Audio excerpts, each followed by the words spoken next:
My name is Jan Schnorr. I'm CEO and co-founder of C2Sense, a company we started out of MIT's chemistry department back in 2014.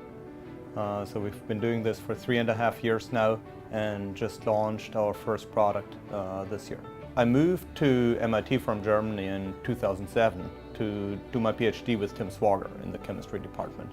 Tim has been working on sensing for over 30 years, and one problem he saw over and over again is that it's really hard to have sensors that are small, simple, lightweight, affordable, and at the same time have the performance you need for the real world, especially the specificity you need to detect the gas you want and not get false positives. So his group had been working on the next generation of the technology for a bit already when I joined, and I was fortunate enough to join a project where we were working on ethylene detection.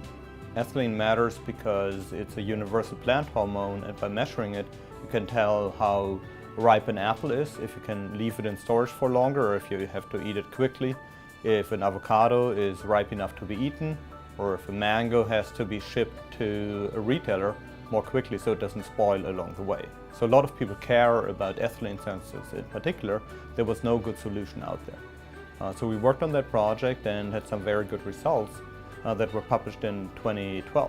And at that point, Tim and I decided that we want to move forward, see if we can commercialize the technology, make it available to customers all around the world. And we reached out to the Deshpande Center, who funded us for 1.5 years, helped me during a postdoc to find our first CEO, to apply for some government funding that we received from the National Science Foundation. And then in 2014, when that government grant started, we moved out of MIT, started the company initially with only 3 people for the first 1.5 years, and by now we are 9 people full-time with a few people part-time, and are getting ready to ship the first products out to the fruit industry. We're also working on other technology, if it's sensors for ammonia, for chicken houses, or detect leaks in cooling systems. We're looking at markers for meat, fish, poultry freshness. The technology is very broad and can be used all across these different industries. And the key thing is that we can combine nanotubes, which a lot of people have worked with in sensing, with what we call a selector. That selector makes the sensor specific to the compounds you care about.